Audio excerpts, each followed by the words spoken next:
இன்றைய நமது புதுக்கோட்டை நெய்தல் சபையில் நமது குலதெய்வம் பிரம்ம பிரகாச மெய்வழிச்சாலை ஆண்டவர்களின் பிறவாநாள் பிறப்பு திருவிழாவை முன்னிட்டு அதே வரிசையில் இன்று நமக்கு ஒரு சிறப்பான முத்தி பேரிலை நம்மிடையே பங்கி பெறுவதற்காக நமது மாமா மேவழி தங்கமுத்தினுடைய மூத்த குமாரர் சாலை சிவாலோகன் அவர்களை இந்த புதுகை நெய்தல் சாலையில் அழைப்பதில் பெருமிதம் கொள்கிறோம். நமஸ்காரம் அண்ணா, வாங்க. பொதுமறை வேத நெறி உண்மையாயொழுகி வளர் யோக்கியர்களா புகழ்கின்ற மாதவச்செயல் கை மீறி நாதரேனோ நாமம் பெற்று மண்ணில் என்போருள்ளோர் கிறங்கி ஏதும் மீளாத பரவெளி இல்லே ஒளிவில் ஓடுங் என்றன இருத்திய சுத்த வேத முடிவான நீதி போது மீதென்றோதும் மட்டும் பூட்டுங்கூறு சாலை ஆண்டவா. அழியாத மேலவள நாட்டின் வாழையடி வாழை என வந்த சாவா மரம் தரும் மூவா மருந்தெனும் முத்தமிழ்க்கரசர் நமது குலதெய்வம் பிரம்மோதய மேவழிச்சாலை ஆண்டவர்களின் திருப்பாதம் பணிந்து இந்த முத்திப்பேரை தொடர்கிறேன். மேவழி தலையுக ஆண்டு 125 அதனுடைய தொடக்கமாக நேற்று பங்குனி மாதம் 1 தேதி நாம் எல்லாம் நினைவு கொண்டிருந்தோம்.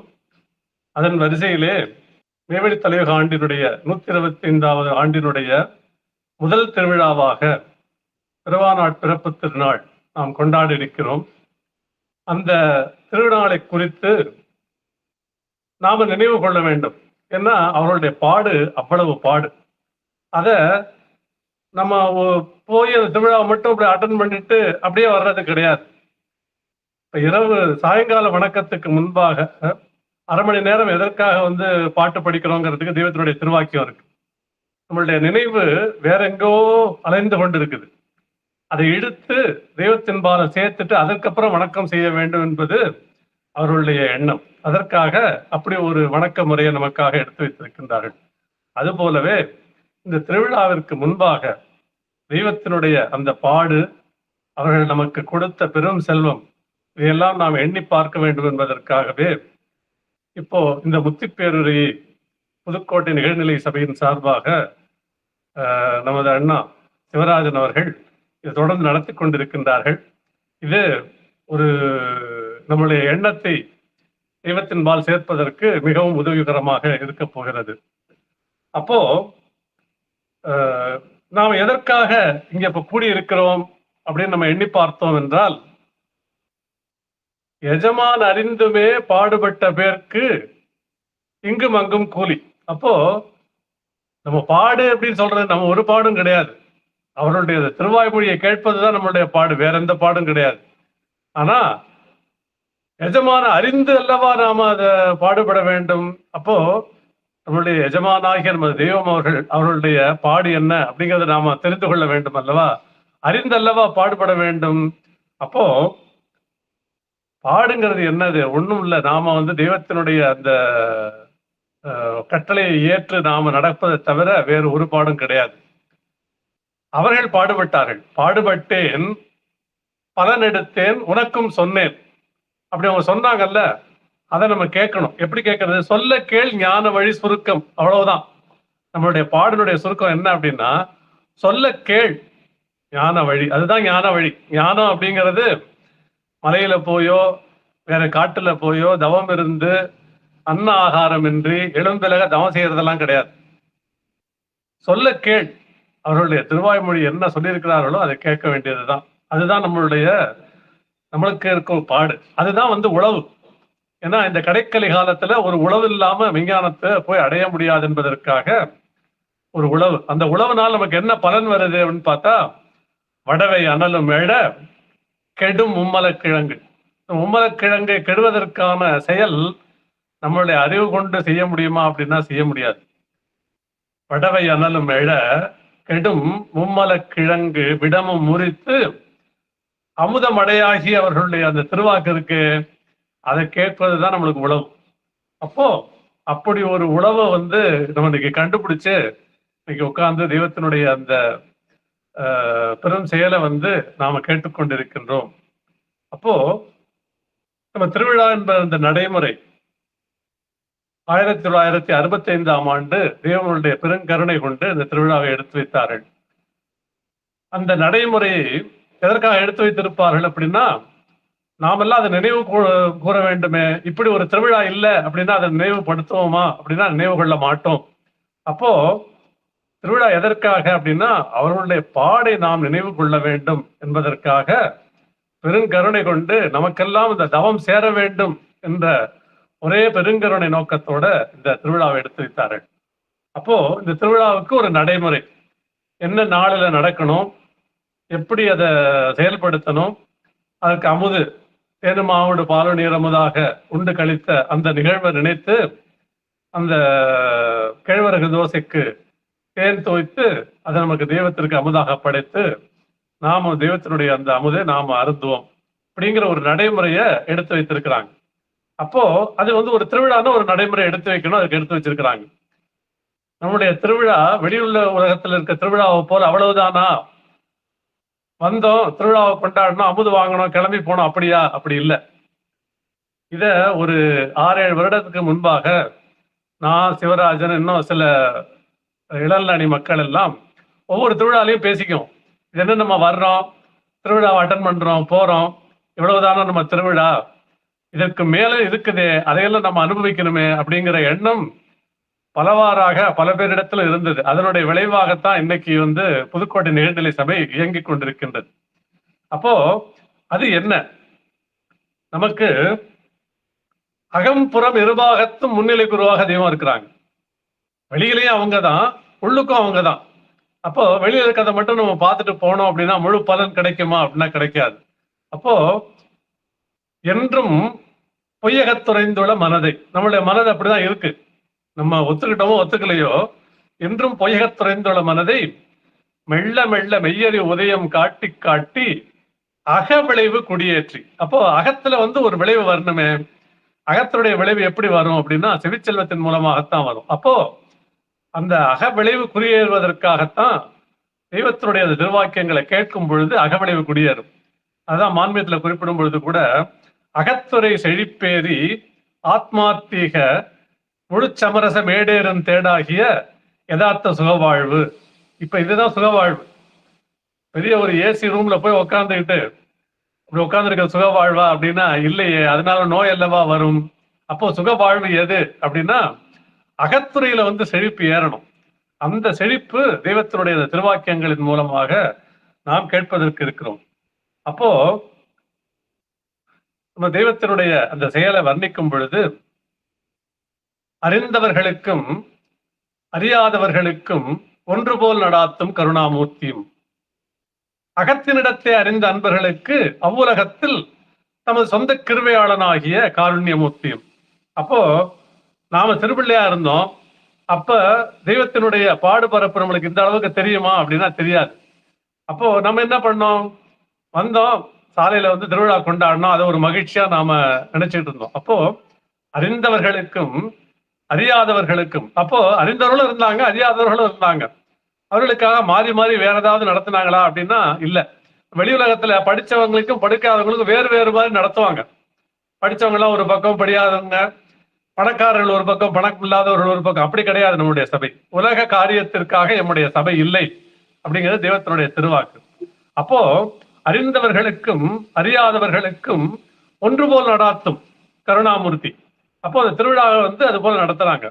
ஆனால் அகத்தினிடத்தை அறிந்த அன்பர்களுக்கு அவ்வுலகத்தில், எந்த உலகத்துல அவருடைய ஜீவநாடாகிய அந்த பொன்னாடு பொன்னில நாடு இருக்கு, அதுல அகத்தினிடத்தை அறிந்த அன்பர்களுக்கு அவ்வுலகத்தில் தமது சொந்த கிருபையாளனாகிய காருண்யமூர்த்தி. அப்போ அந்த கிருபையாளனாகிய காருண்யமூர்த்தியினுடைய அந்த செயலை நாம தெரிஞ்சுக்கணுமா தெரிஞ்சுக்க கூடாதா? அப்போ அகத்துல நாம தெரிந்து கொள்ள வேண்டும். அப்போ இந்த திருவிழாவினுடைய புறத்தில நாம நடைமுறையை வைத்து தெய்வத்தினுடைய பேரருளை பெறுவது மட்டுமல்லாமல் அவர்கள் எந்த திருநோக்கத்தோடு, எந்த செயலோடு, எந்த பயன் நமக்கு பெற வேண்டும் என்று அவர்கள் எண்ணம் கொண்டு திருவிழாவை அமைத்தார்களோ அந்த அகத்துறையும் நம்ம செழிப்பு ஏற வேண்டும் என்பதற்காகத்தான் இந்த முத்திப்பேரறைகள் நாம எடுத்து இன்னைக்கு கேட்டுக்கொண்டிருக்கின்றோம். அப்போ இந்த முத்திப்பேரு ஒரு 2 பகுதிகளாக பிரித்துலாம். புறத்துல அப்படின்னா தெய்வம் பாட்டையாவை சந்திச்சாங்க. அதற்கப்புறம் அவர்கள் அந்த மெய்யை பெற்றார்கள். அது ஒரு பகுதியாகவும், அவர்கள் பெற்ற மெய் என்ன நமக்கு அகத்துல விளைவேறுவதற்காக என்ன நமக்கு கொடுத்தார்கள், அதனால நாம் என்ன பயன் பெற்றோம் அப்படிங்கிற 2 பகுதிகளாக நம்ம பிரிச்சு இன்னைக்கு இந்த முத்திப்பேரலை நம்ம பார்க்கலாம். தெய்வத்தினுடைய எடுத்து பார்க்க போனோம்னா தெய்வத்தினுடைய பாடல்களும் மான்மியத்தும் வாக்கியங்களும் பார்த்தா கோடான கோடி அப்படியே நான் வரேன் நீ வரேன்னு சொல்லி முந்திக்கிட்டு நிக்குது. அப்போ இந்த ஒரு குறிப்பிட்ட நேரத்துல நம்ம எவ்வளவு பகிர முடியுமோ அவ்வளவு பகிர்ந்து கொள்வோம். இப்ப திருமஞான குரல்ல 228ஆம் பக்கத்தில் இருக்கக்கூடிய வாக்கியம், வடலூரார் அவர்களின் மறைவுக்கு பிறகு 29 ஆண்டுகள் கழித்து தனிகைமணிப்பிரானவர்கள் எம்மை கைப்போட்டார்கள். ஆதி ஊழி விதி தேவ தீர்மான திட்டத்தின்படி நாம் இருந்து வியாபாரம் செய்து கொண்டிருந்த காசக்காரம் பாளையத்தில் அவர்களின் அரிய சந்திப்பு நிகழ்ந்தது. இல்லையெனில் நமது தெய்வ தனிநாயகம் இன்னார், இன்ன அடையாளம் உடையவர்கள், இன்னல் எல்லையில் இருக்கிறார்கள் என்று எம்மால் தேடி கண்டுபிடித்திருக்க முடியுமோ? முடியாதே. தக்க தருணத்தில் அவர்கள் எம்மை கைப்போட்டார்கள். அது நேரம் நாம் எங்கெங்கெல்லாமோ ஞானத்திற்காக தேடி அலைந்து ஆடி அலுத்து தங்கியிருந்த தருவாய், அதற்கு முந்தி அவர்கள் வந்திருந்தாலும் இளமையின் மூர்க்கத்தில் என்ன ஆகியிருக்குமோ? 1 மாதம் தாமதித்து வந்திருந்தாலும் கப்பலில் நெல் இறக்குமதி செய்து வியாபாரத்தை பெருமளவில் விரிக்க ரெங்கூன் கிளம்பியிருப்போம். அப்போ அந்த அந்த சந்திப்பை பத்தி தெய்வத்தினுடைய அந்த திருவாக்கியம் அதுல குறிப்பிடுறது என்ன அப்படின்னா, வந்தவர்களோ படைத்த இறைவன், அனாதியான அந்த இறை வஸ்து, அவர்களே திருவுளம் கொண்டு நமக்காக அவதாரம் செய்து வந்திருக்கின்றார். ஆனா அவங்க எப்படி பணிவா சொல்றாங்க அப்படின்னா, அவர்கள் அப்ப இருக்கும் பொழுது பாட்டையாவை அவர்களா போய் தேடி கண்டுபிடிச்சிருப்பார்களா அப்படின்னா கண்டுபிடித்திருக்க மாட்டார்கள். ஏன் அப்படின்னா, குருபிரானவர்களுக்கு அல்லவா சீடு, நாம் அல்லவோ உண்மை தேர்ந்தெடுத்தோம்னு சத்தியவேதத்துல குறிப்பிடும் வருது போல, ஒரு குருபிரானவர்கள் தான் சீடனை கைக்கொள்வார்களோ தவிர சீடன் போய் தேடி கண்டுபிடிக்க முடியாது. அந்த அளவுக்கு அறிவு இருந்தா ஏற்கனவே அவர்கள் பெற்றிருப்பார்களே. அப்போ அந்த ஒரு செயலை அவங்க இங்க குறிப்பிடுறாங்க. இப்போ தெய்வம் போய் கண்டுபிடிக்க முடியாது அப்படிங்கிறது ஒரு பக்கம் இருந்தாலும், பாட்டையா ஏற்கனவே இவங்களுக்கு தெரியுமே, இவங்களதான் நம்ம கை போட போறோங்கிறது தெரிஞ்சுதானே இருக்கும். வடலூர் வள்ளற்பிரானவர்கள அந்த அவர்களுடைய மறைவுக்கு பிறகு 27 ஆண்டுகள் அவங்க இருந்து தெய்வத்தை கை போடுறாங்க. அப்போ இன்னார் இந்த இடத்துலதான் அவங்க இருக்கிறாங்கிறது அவங்களுக்கு தெரியாமலா தெரிந்திருக்குமே. அப்ப முன்னாடியே போய் கை போட்டு இருந்திருக்கலாமா அப்படின்னா அது முடியாது. ஏன் அப்படின்னா, ஊழி தீர்மான அந்த நடைமுறைப்படி இந்த காலத்திலே இந்த நேரத்துலதான் போய் அவர்கள் சந்திக்க வேண்டும் என்பது ஏற்கனவே வகுத்தான ஒரு செயல். காலமும் இடமும் நேரம் கணிதமும் கூடி சேர்ந்து அல்லவா அந்த சந்திப்பு நிகழ இருக்கணும். அப்போ அப்படி இருக்கக்கூடிய அந்த நேரத்துல தெய்வம் அவர்கள் நடந்து போயிட்டு இருக்கிறாங்க. இவங்க அந்த சந்திப்பு நிகழுது அப்படின்னா நேருக்கு நேர் சந்தித்தார்களா அப்படின்னா இல்ல. அங்க இருக்கக்கூடிய ஒரு ஒரு ஒரு விஞ்ஞான சட்டம் என்ன அப்படின்னா, ஆசான் தான் இவர்களை தேர்ந்தெடுப்பார்கள். ஆனாலும் இவங்க போய் நீ வா அப்படின்னு கூட்டிட்டு வர முடியாது. சீடன் தான் போய் ஆசான வழிபட்டு கெஞ்சி கேட்கணும். அதுதான் விஞ்ஞான சட்டம். இறைவனே அவதாரம் எடுத்து வந்திருந்தாலும் அதுதான் சட்டம். அப்போ இவங்க அந்த சாலையில சேர்றதுக்காக ஏறுறாங்க. அவங்க கிராஸ் பண்ணி போயிட்டாங்க. நேருக்கு நேர் சந்திச்சிருந்தா சந்திப்பு நிகழ்ந்திருக்கும். அப்படி சந்திப்பது உலகத்தில் அவருடைய சந்திப்பு. ஒரு ஒரு ஒரு பெருமானவர்களும் அவருடைய சீடரும் சந்திப்பது அவ்வாறு சந்திக்க கூடாது. அப்போ அவங்க முன்னாடி போயிடுறாங்க. இதெல்லாம் திட்டமிட்டபடி நடக்கக்கூடியது. இது ஏதோ எதேச்சையாக நடந்ததில்லை. அவங்க நடந்து போயிடுறாங்க. அப்ப நடந்து போயிட்டாங்கன்னா போயிடுவாங்களே, இவங்க பார்க்காம விட்டா என்ன பண்றது? அப்ப அந்த நினைவை கொண்டு போய் அவங்களுடைய நினைவுல வச்சு இழுக்கிறாங்க. நினைவில் ஊறிய நினைவு இது ஏது அப்படின்னு யோசிச்சு பார்க்கும் பொழுது, தணிகை நீழ்மலை தன் நினைவினை வீசின. அந்த நினைவை வீசி தெய்வத்தை பிடிச்சி எடுக்கிறாங்க. அப்போ நான் தூரமாக போயிடுவதற்குள்ளே கூப்பிடு அப்படின்னு அவங்களுடைய நினைவுல தோண, தெய்வம் பாட்டையார்களை சந்தித்து அவர்கள் எங்களுடைய குடிசைக்கு வர வேணும் அப்படின்னு இருகரங்களையும் நீட்டி தாழ்த்தி ஏந்தி அழைத்தார்கள். அதுதான் நடைமுறை. அந்த ஆசானுக்கும் தன்னுடைய சீடனுக்கும் இருக்கக்கூடிய நடைமுறை என்ன அப்படின்னா, அவர்கள் தாழ்த்தி ஏந்தி அழைத்தார்கள் தான் வருவாங்க. அப்போ அந்த ஒரு செயலையும் நடப்பதற்காக அவர்கள் எடுத்து வைக்கிறாங்க. அப்போ அந்த அப்படி அந்த ஒரு சந்திப்பு நிகழாம இருந்திருந்தா நாம என்ன ஆகியிருப்போம் அப்படிங்கிற அந்த நினைவு நமக்கு இந்த திருவிழாவின் போது நினைவு கொள்ள வேண்டும். அப்போ அவர்கள் அந்த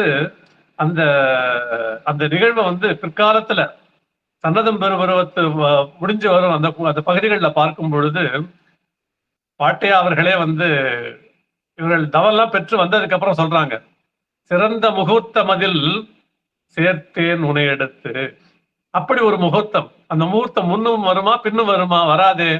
அப்படி ஒரு காலமும் இடமும் நேரம் கணிதமும் கூடி வரக்கூடிய அந்த சிறந்த முகூர்த்தம் அதில் உங்களை சேர்ந்தேன் உனை எடுத்து அப்படின்னு அந்த அந்த பகுதியை குறிப்பிட்டிருக்காங்க. அதே போலவே எங்கள் நாயகம் அவர்களுக்கு அங்கனம் முன்னிலை குருபிரானாக விளங்கிக் கொண்டிருக்கின்ற முகம்மது சாலி என்னும் தவப்பெயரு தனி வெள்ளலாகிய அந்த தயாள ரஞ்சித குணகுஞ்சித புதாம்புய சிவபுர திருவள நாட்டு செழும்புனலாசன குபேர நிறையறிவு குடி வரத திலகபிரான் அவர்கள் முதலாக பிரம்ம ரகசியம் என்னும் அரிதற்கரிதாகிய தங்களின் ஆதீன ஆதிபரம்பரை பூர்வீக புராதன காலம் துவங்கி தலைமுறைகளாக உள்ளம் சுமந்து கடந்து ஊற்றோடி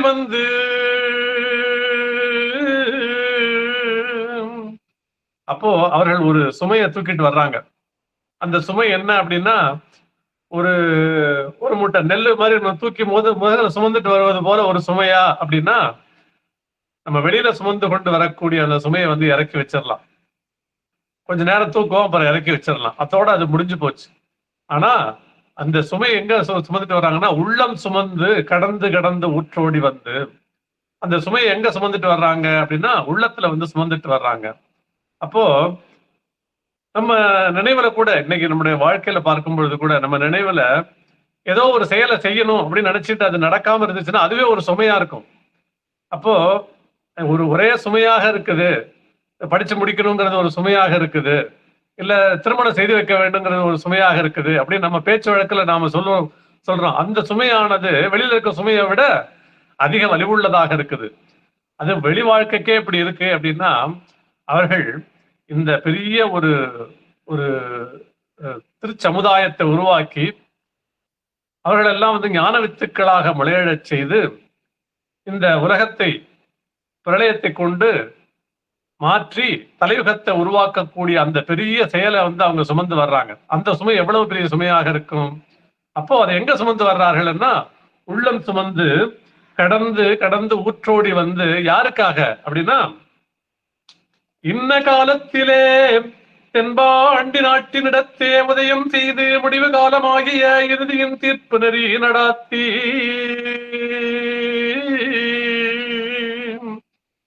தலையுகம் பிறப்பிக்க வர எழும்பி நிற்கும் இன்ன திருமேனியருக்கே என விதிபடி எல்லாம் சங்காரம் செய்து மதிவழியே கனகவனம் கொண்டு வீசி குறிவித்து விடப்பெற்றபடிக்கே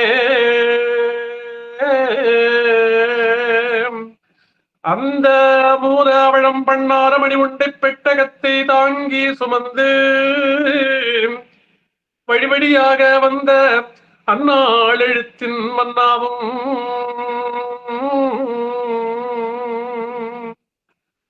அந்த அரிய பெரிய திருவுள்ளத்தே ஆய்ந்தாய்ந்து வந்து முன்கூறு கண்ட பண்கூறு ஏற்ற உடல் எடுத்து வந்து நிற்கும் தலைகரம் இதுவே தானென திட்டம் சமைந்து வேதங்களின் விதிவழி வழிவரும் தன்னகம் தேடி வரும் பாடேற்ற நன்னயன மன்னாவும்.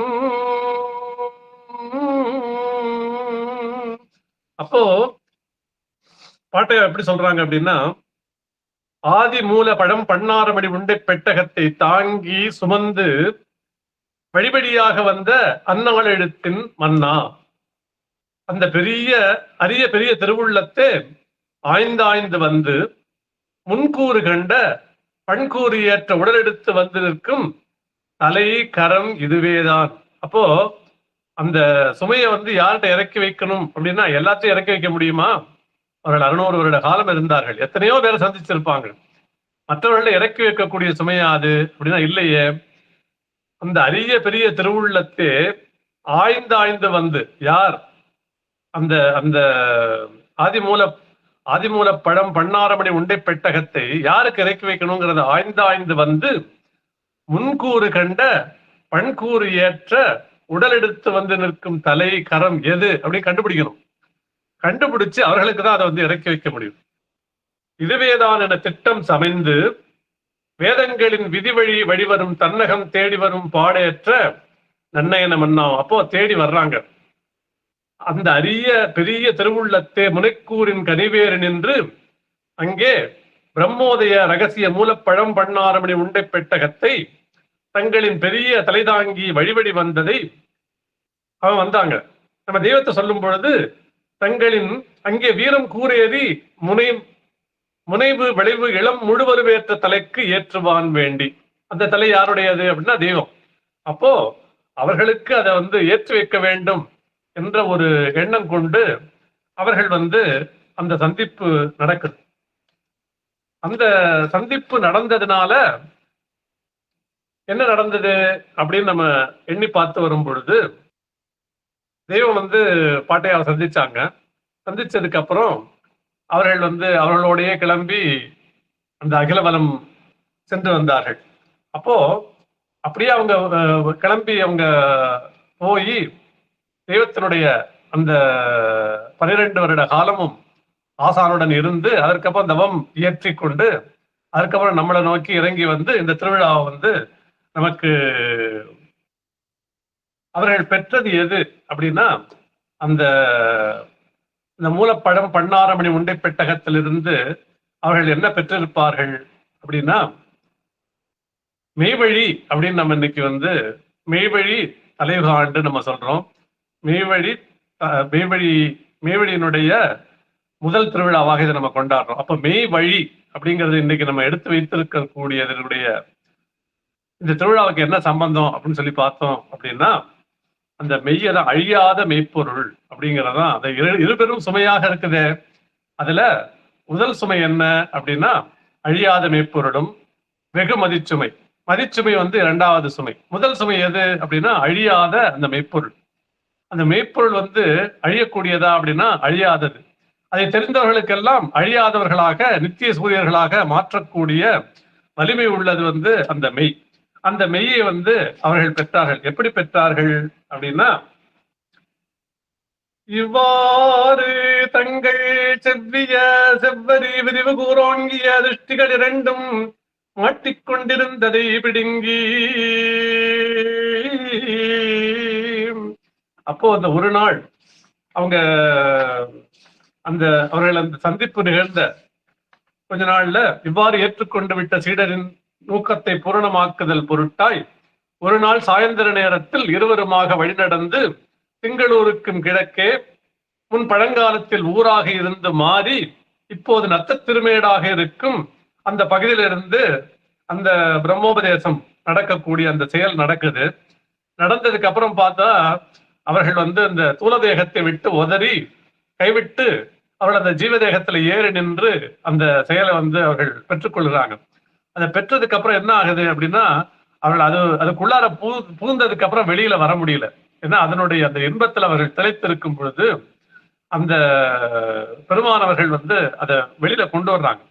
ஏன்னா அதிலே உள்ளுக்குள்ளாரே போயிட்டு இருந்தோம் அப்படின்னா செய்ய வேண்டிய அந்த கடமை இருக்கு, இந்த உலகத்தை உயிர்க்க வேண்டிய அந்த கடமை இருக்கு. அதற்காக இவ்வாறு தங்கள் செவ்விய செவ்வரி விரிவு கூறோங்கிய திருஷ்டிகள் இரண்டும் மாட்டிக்கொண்டிருந்ததை பிடுங்கி வெளியேற்ற பெற்று நிறைந்த வலுவேறி பரப்புற்று விரிந்த நோக்காக நிற்கும் அப்பெருநிலையேற்ற நிலைப்பு நிலத்தில் அங்கே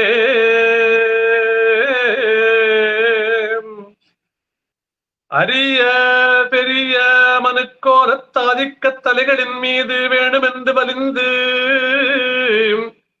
அப்போ ஒவ்வொரு மனிதருக்கும் அந்த ரோஸ்மீதாக்குடைய காலத்துல அமானிதம் என்ன பெற்ற அந்த சீதனக்கடனை ஒவ்வொருவரும் இதற்கு நாமே முழு யோக்கியதையும் சக்தியும் உடையவர் என்று கையேந்தி வாங்கி கடமை பூண்டு விட்டு வந்திருக்கிறோம். அப்போ அதனுடைய நினைவு இல்லாம நாம இருக்கிறோம். இந்த சந்திப்புல கூட முதலாக தெய்வம் அவர்களை பாட்டையா கேட்ட கேள்வி என்ன அப்படின்னா, அந்த அமானிதம் என்ன பெற்ற சீதனும் உன்னுள் அது எங்கே, அதை கொடுத்த அந்த திருத்தலம் என்னும் அந்த நாடுதான் எங்கே அப்படிங்கிறதா முதல்ல கேட்கிறாங்க. ஏன் அப்படின்னா, மனிதனாக பிறந்த ஒவ்வொருவரும் அந்த கடனையற்று வந்திருக்கிறோமே, அந்த கடமையை கட்ட வேணும். அததான் முதல்ல கேள்வியாக கேட்கிறாங்க. அப்போ அந்த கேள்வி கேட்டார்களே, அன்னைக்கு அதுக்கு உடனே பதில் கொடுத்தாங்களா அப்படின்னா இல்ல. அப்போ அந்த பதில் கொடுக்காம இருந்திருப்பாங்களா, அந்த பதில கேட்காம அதையும் விட்டுருப்பாங்களா?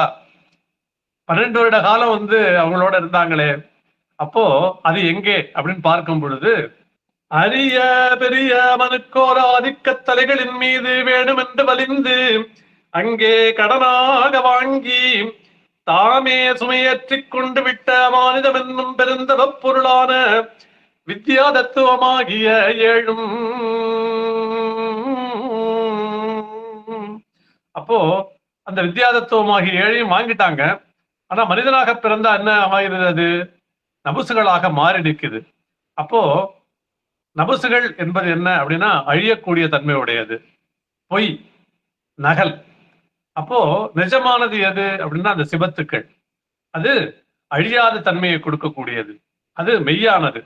அப்போ இந்த நபுசுகள் எதற்கு படைக்கப்பட்டது அப்படின்னா, அந்த உலகம் உடல் எடுத்து பிறந்த ஒவ்வொருக்கும் நபுசாகத்தான் இருக்கும்.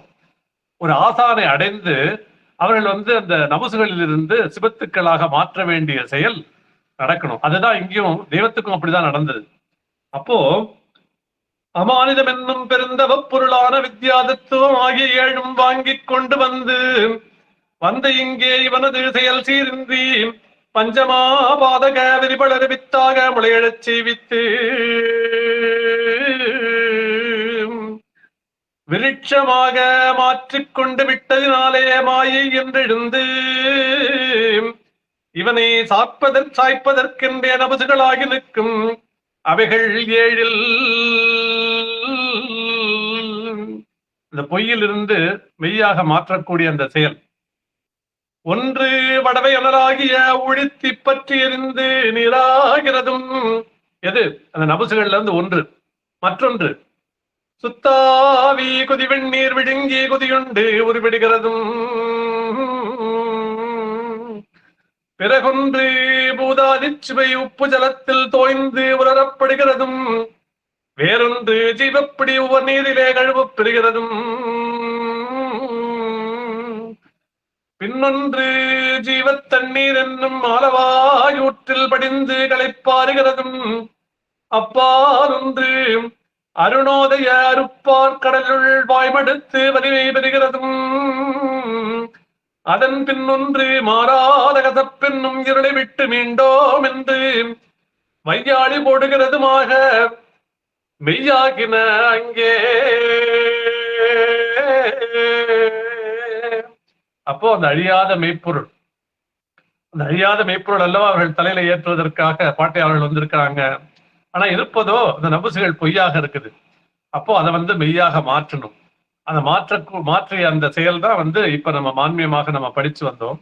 அதை தொடர்ந்து வரக்கூடிய பாட்டு, மெய்யின் மேனிலை மேவிய வீடூர, அந்த அழியாத மெய்ப்பொருள், மெய்யின் மேனிலை மேவிய வீடூர வெய்ய மாயின் வீரலாம் மாறிய, அந்த நவுசுகளாக நிற்கக்கூடிய வெய்ய மாயின் வீரலாம் மாறிய கையில் மெய்ப்பொருள் கண்டு கண்ணேறவே, கையில் மெய்ப்பொருள் கண்டு கண்ணேறவே மெய்யின் மூல பண்டார இவ்வண்ணமே.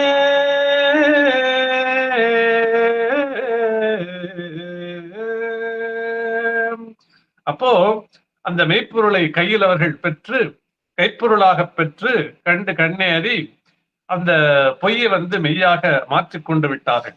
அப்போ இவ்வாறான தூய மெய்யாக ஆகிவிட்டபடி நான் முன்னே நவுசுகள் என்றும் மாயை என்றும் பெயர் படைத்து ஆண்டு கொண்டிருந்து வந்த அதன் செயல்களும் பெயர்களும் மாறி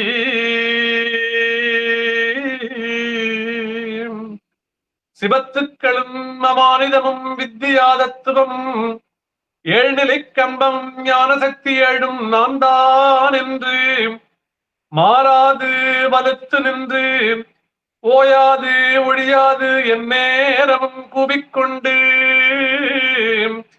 முதுமை விளைத்து பானலங்கொழித்து சிந்திக் கொண்டிருக்கின்ற அந்த அருங்காரணப்பரப்பின் ஆச்சரியமும் கண்டார்கள்.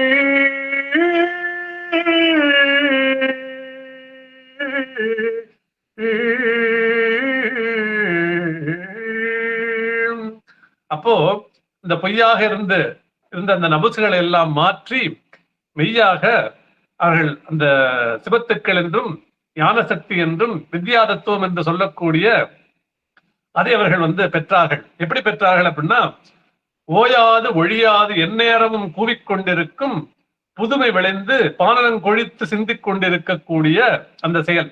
அது என்னைக்காக உறங்கி இருக்கா?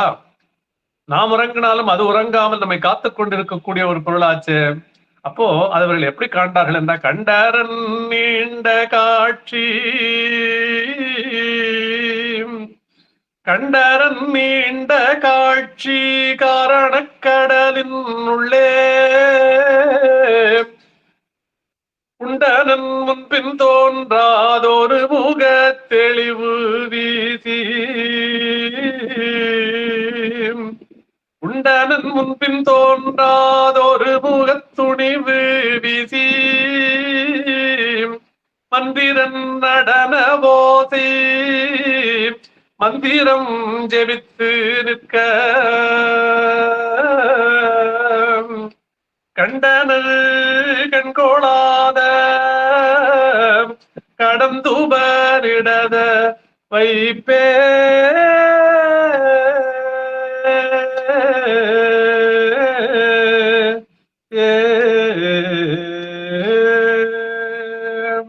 அப்போ அந்த பொய்யாக இருந்த இந்த மழையாக இருந்த அதையெல்லாம் மாற்றி மெய்யாக அவர்கள் பெற்றுக்கொண்டது வந்து நீண்ட காட்சி.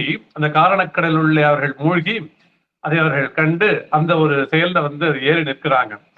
இத நம்மளுடைய சத்திய வேதத்திலும் பிற வேதங்களிலும் தீர்க்க தரிசனமாக இதை வந்து குறிப்பிட்டிருக்கிறாங்க. இப்போ அந்த மூலபண்டார பருவத்தினுடைய பகுதி ஒரு 70 பக்கம் 80 பக்கம் வரும். இதுல என்ன அதுல சொல்லியிருக்கிறாங்க, பாட்டையோட சந்திப்பு இங்க நடக்குது, பாட்டையோட கிளம்பி போறது வந்து அகிலவரம் வரும் பருவத்தில் நடக்குது.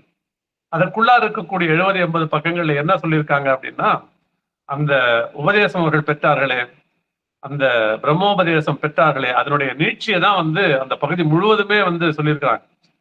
இந்த 5ஆயுதமும் 16 வீதியும் கஞ்சாமனக்கண் கண்டனர் அம்மா அப்படிங்கிற அந்த பகுதியெல்லாம் பார்த்து வரும் பொழுது அது அப்புறம் வந்து அந்த முப்பொருட்கோல மெய்மை விளக்கம் இதெல்லாம் வந்து அவர்கள் பெற்ற அந்த பெரும் பாட நமக்கு அத விளக்கமாக, இவ்வளவு விளக்கமாக எந்த ஒரு குருபிரானவர்களும் விளக்கமாக குறிப்பிட்டதில்லை. அத நமக்கு விளக்கமாக குறிப்பிட்டிருக்கின்றார்கள். அப்போ அது முடிந்ததுக்கு அப்புறம் அகிலவலம் பருவத்தினுடைய தொடர்ச்சியில மான்மிய சரிதம் அப்படின்னு வரும்.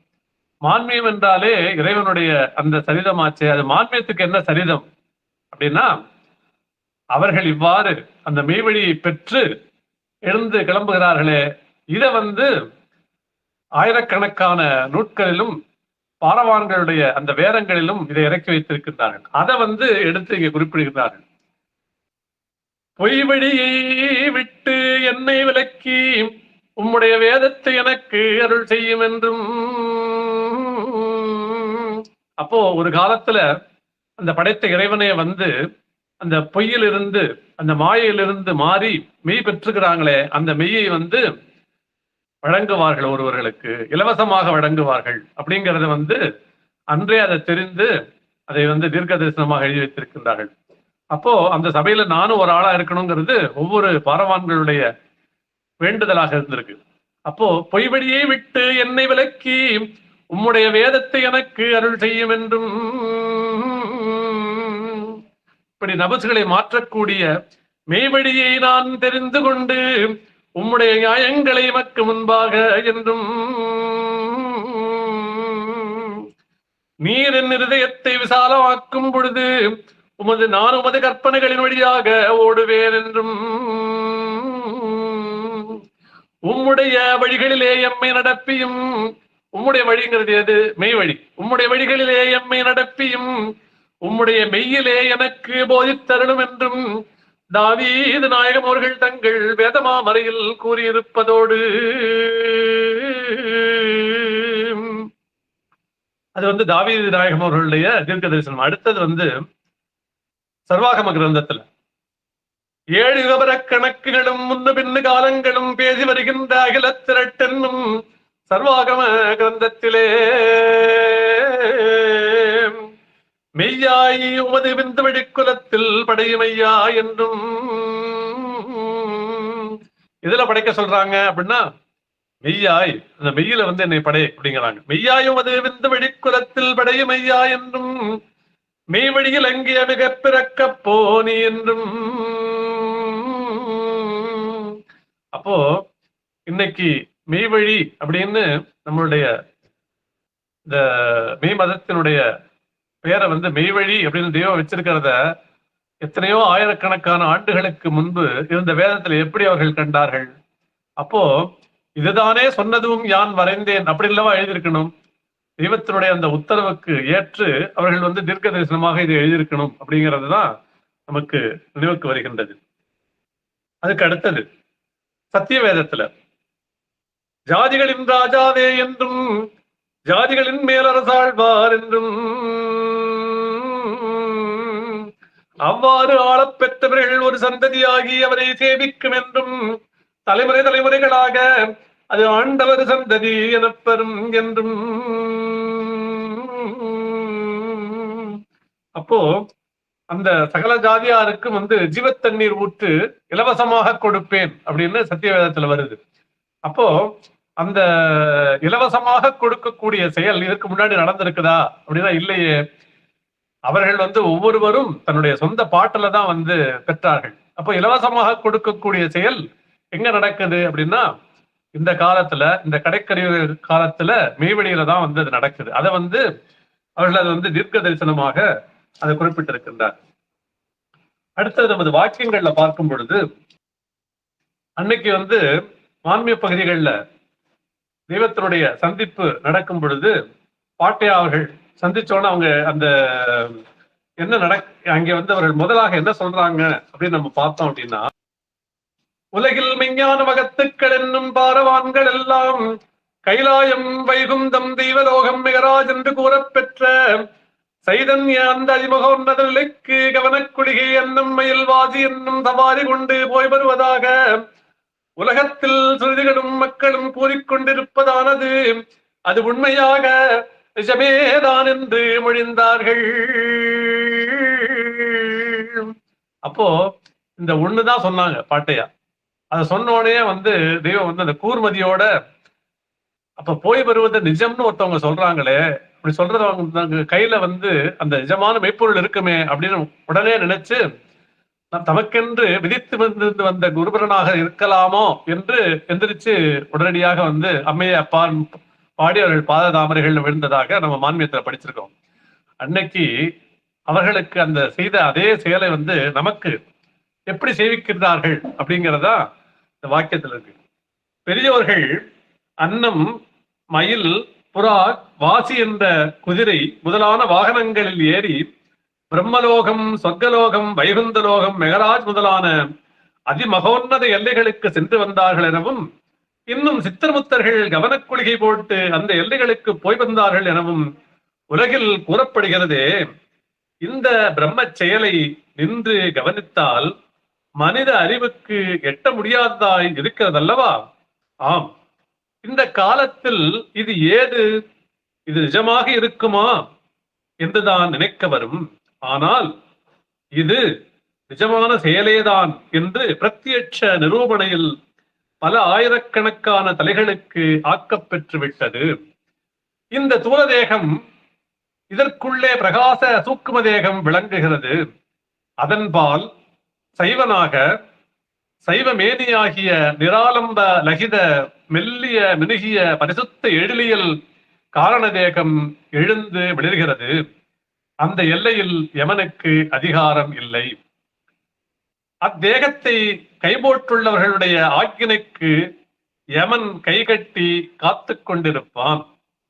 இந்த பெரும் பேரு, இந்த அருங்காரண வல்லப சம்பத்து மனிதனுக்கே அல்லாமல் வேறு எந்த படைப்புக்கும் இல்லை.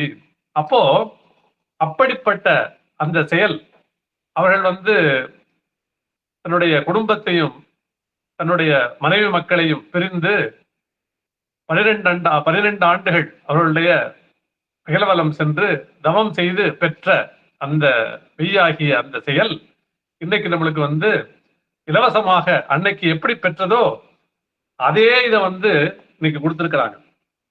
இந்த மெய்நிலை பதம் பெற 2 மார்க்கங்கள் இருக்கின்றன.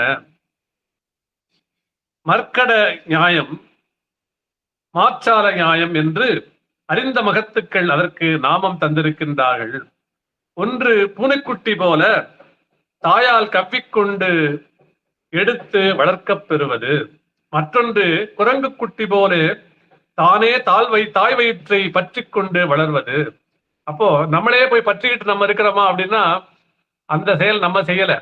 அவர்கள் ஆசானை பார்த்த உடனே பற்றி கொண்டு கிளம்பி போனார்கள்.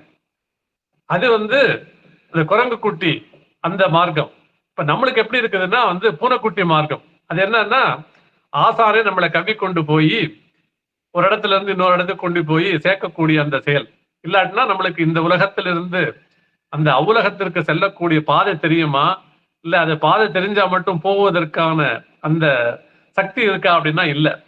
அத இவன் தேகாதி எந்தமும் பாவமாதலால் அதை மாற்ற தேவனுடைய எண்ணத்திற்கு ஐக்கியமுற்று எல்லாம் அவர்கள் செயல் என்று அமர்ந்து விடுவது, அல்லது தானே இறுதி வரை நிலை நின்று சாதித்து வல்லபம் பெறுவது.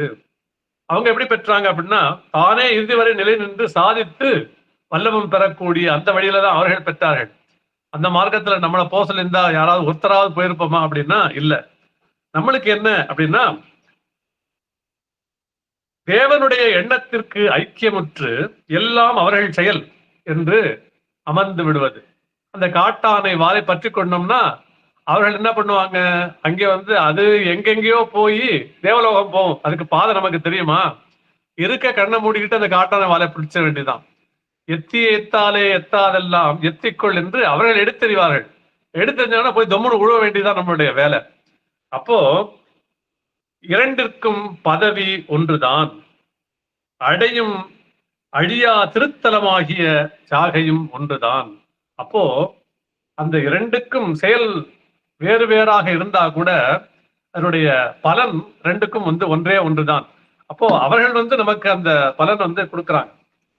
இந்த மூலபண்டார பருவத்தை முழுவதுமாக பார்த்து கொண்டு வரும் பொழுது அவர்கள் இந்த திருவிழாவினுடைய நோக்கம் என்ன அப்படிங்கிறத பார்த்தோம்னா, வெளி நடைமுறையில் நமக்கு அந்த திருவிழாவை ஏற்படுத்தி வைத்திருந்தாலும் அவர்கள் பிரம்மோபதேசம் பெற்ற அந்த செயல், அதற்கப்புறம் அந்த கலி புலம்பல் நடக்குது. கலி வந்து புலம்புதான். ஏன் புலம்புது அப்படின்னா, பாட்டையாவும் தெய்வமும் சந்திச்சுட்டாங்க. கலியினுடைய வயது 5000 தான். அதுக்கு வந்து ஒரு முடிவு கட்டக்கூடிய ஒரு செயல் வந்துருச்சு. அப்போ இவ்வளவு நாள் நான் சீரும் சிறப்புமாக யாரும் கேள்வியற்று நான் வாழ்ந்து கொண்டிருந்தனே, அதற்கு ஒரு பங்கம் வந்துருச்சு அப்படின்னு சொல்லிட்டு கலி புலம்புதான். செய்வீனையோ நேடு நாட்காலியை நாட்காலியை சிரிப்பலிட்டெழுந்த நன்னாள். அந்த நன்னாள் தான் நம்ம கொண்டாடுறோம். அது எது? அது மெய்வழி ஆண்டு தலையுக நாள், தலையுக நாள். அது எதற்காக வந்தது அப்படின்னா, வையகம் உய்யவே வந்த நன்னாள். அப்போ நம்ம வையகம் உய்வதற்காகவே இந்த திருவிழாவை நமக்கு எடுத்து வைத்திருக்கின்றார்கள். அப்போ இன்னொரு இடத்துல அதை குறிப்பிடும் பொழுது கூட, உற்றவர் எழுந்த காலம்,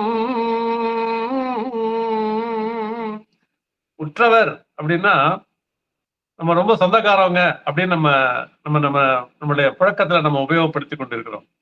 அப்போ அவர்கள் வந்து அதுதான் இங்க சொல்லியிருக்காங்களான்னா, அதை பிரித்து பார்க்கணும். அந்த பகாபதத்து உள்ளுலாவும் பகுபதமாக நாம பார்க்கணும். உற்று அவர் எழுந்த காலம், யாரை உற்று அப்படின்னா அந்த பெருமானை அவர்கள் நேசமாக நினைத்து உற்று அவர் எழுந்த காலம் யுகத்தலை முதல் நாளாகும். எந்த யுகத்தினுடைய? இந்த தலையுகத்தினுடைய முதல் நாளாகும். அதுதான் வந்து மேவழி தலையுகாண்டு. உற்றவர் எழுந்த காலம் யுகத்தலை முதல் நாளாகும். இற்றினம் பொருள் வேர் வாழ்வும் இறந்தன இனி நான் வல்லேன். உற்றவர் மனத்தே ஊனி உரத்திளம் செம்மலோரும் அற்றையனோடொன்றாகி அருள் வழி தொடர்ந்தர் அம்மா.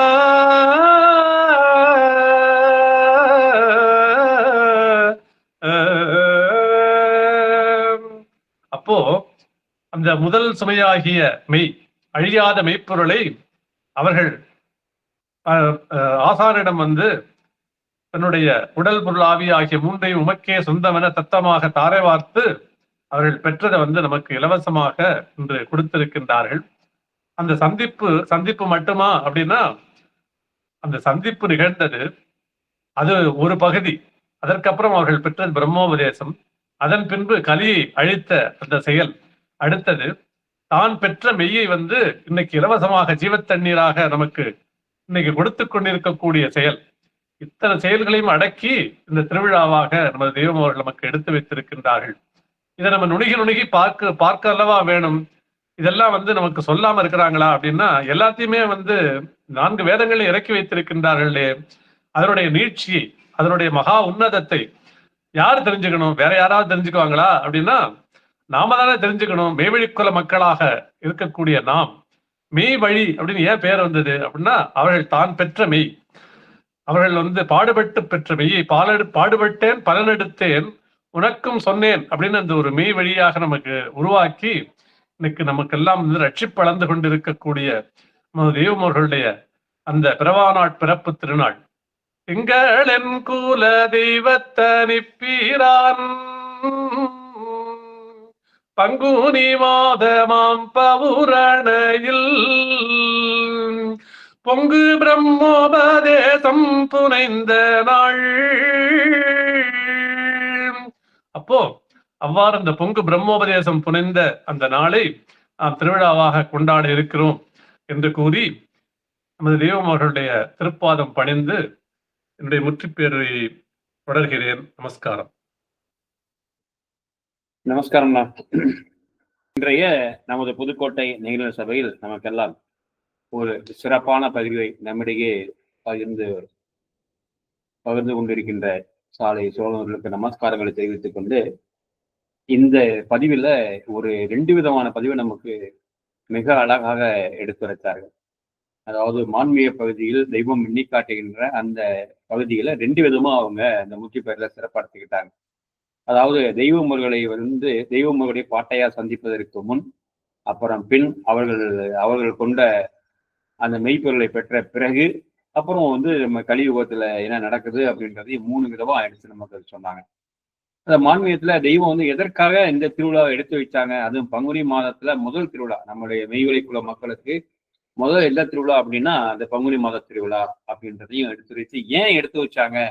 இப்ப நாம ஒவ்வொரு திருவிழாவையும் நம்ம சிறப்பாக கொண்டாடுறோம் மெய்வழி சபையில. அந்த திருவிழா எதற்காக, எந்த நோக்கத்திற்காக, எந்த தாற்பயத்தில் எடுத்து வைத்திருப்பது என்பதை நாம் அனைவரும் கட்டாயம் தெரிந்து கொள்ள வேண்டும். தெரிந்திருந்தாலும் அதை மற்றவர்களிடையே பகிர்ந்து கொள்ள வேண்டும் என்ற நோக்கத்திற்காகவும் இதை நாம் எடுத்து இந்த புதுக்கோட்டை நிகழ்நிலை சபையில் நாம் பகிர்வோம் என்பதை மிக தெளிவாக எடுத்து காட்டினேன். ஏன் இந்த திருவிழா கொண்டாடுறோம், எதுக்காக கொண்டாடுறோம், என்ன காரணத்துக்காக கொண்டாடுறோம் அப்படின்னா, நம்முடைய தெய்வத்துடைய திருவாக்கின்படி இந்த மெய்யை நீ லெகுவாக அடைய வேண்டும் என்றால், அதுக்கு ஒரு உழவு சொல்றாங்க. இந்த மெய்யை நீ லெகுவாக அடைய வேண்டும் என்றால் நாம் பட்ட பாடுகளை நீ பட்டதாக நினை அப்படின்றாங்க. அதற்காகத்தான் இந்த எல்லா கிளை சபைகளும் சரி, நம்ம மெய்வெளி சபையில் இங்க நம்ம சபையில நம்ம மெய்வெளி சாலையில அந்த திருவிழாவை கொண்டாடுறோம். ஏன் அப்படின்னா அந்த நேரங்களிலாவது அப்பயாவது ஏன் இந்த திருவிழாவை எடுத்து வச்சிருக்காங்க தெய்வம், எதற்காக எடுத்து வச்சிருக்காங்க, அவங்க பட்ட பாடுகள் என்னென்ன அப்படின்றதையும் இன்னைக்கு விரிவா எடுத்து சொன்னார். இந்த சந்திப்புன்றது சாதாரண சந்திப்பா இல்ல, ஏற்கனவே நிச்சயிக்கப்பட்டது அப்படின்றத மிக அழகாக தெய்வம் அவர்களும் பாட்டைகள் நேரம் சந்திச்சாங்க. அது சாதாரண சந்திப்பா யதார்த்தமா இருந்திருக்கும். ஆனா அப்படி இல்லை.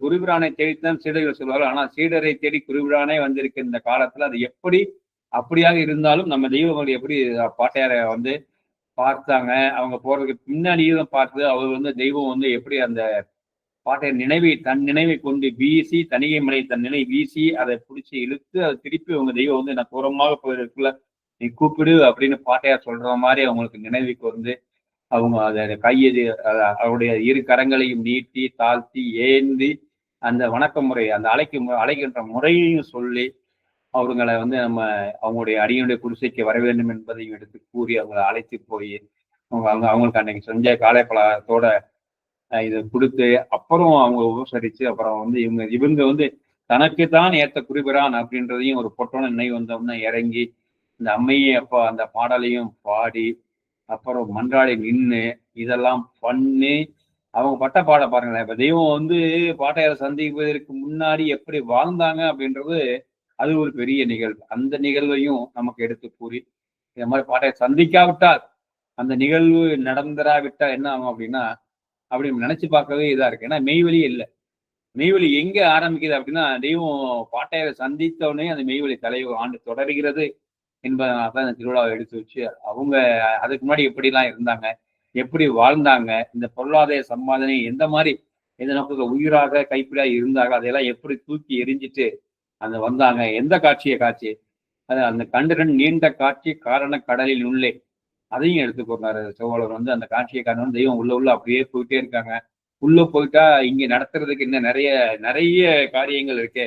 அந்த காரணம் யார் செய்வா அப்படின்னு அதை தட்டி பிரித்து மாட்டி பிரித்து தெய்வம் அவர்களை பாட்டைகளை எச்சரித்து அவங்க அதுக்கு திருப்பி கூப்பிட்டு இந்த மாதிரி நிறைய செய்ய வேண்டிய காரியங்களுக்கு உங்களுக்காக பிறந்த மக்கள் நிறைய இடங்கள்ல நிறைய ஊர்கள்ல இருக்காங்க, நீங்க ஒரு எதிர்பார்த்த காத்துங்க அவங்க எல்லாம் கூட்டி சேர்ந்து ஒரு சபையை உண்டு பண்ணி அவர்களுக்கு அவங்க கொடுத்த இரு சுமைகளையும் அந்த கைப்பட மாறாத மதிச்சுமையும் அந்த வெகுமதி சுமையும் அந்த ரெண்டையும் அவங்களுக்கு நம்மளுக்கெல்லாம் கொடுக்கணும் அப்படின்றதுக்காக தெய்வம் அவங்க தெய்வத்தை நம்ம பாட்டைகளை எப்படி உருவேற்றி அவர்களை ஒரு நெறிப்படுத்தி வழிப்படுத்தி அகில முறைகள்லாம் கூட்டிட்டு போய் ஆடு மேய்ப்பு திருவிழா ஆடு மேய்க்கெல்லாம் வச்சு அவங்க சன்னதமெல்லாம் பெற்று அப்புறம் பின்னாடிதான் நீங்க யாரு அப்படின்னு சொல்லி அதெல்லாம் நினைவுபடுத்தி இதெல்லாம் பண்றாங்க. அதுக்கு இடையில அவங்க சந்திப்பை தான் நம்ம இன்னைக்கு அந்த பங்குனி திருவிழாவை கொண்டாடுறோம் அப்படின்றத வெகு அருமையாக மான்மீகத்தில் இருந்து ஆங்காங்க இருக்கின்ற முத்துக்களை மின்னி இருக்கின்ற அதை எடுத்து அது வரிசையாக கோர்த்து நமக்கு என்று ஒரு மாலையாக அந்த திருவிழாவை பற்றி ஒரு முத்திப்பெரிய வழங்கினார் என்றால் அது மிகையாகாது. மிகவும் சிறப்பாக நம்மிடையே அந்த பகிர்ந்து கொண்ட சாலை சோழவர்களுக்கு இந்த புதுவை நிகழ்வு சார்பில் நன்றிகள் நமஸ்காரங்களை தெரிவித்துக் கொண்டு இந்த வகையில் நாம் இந்த பதிவை நாம் நிறைவு செய்வோமாக.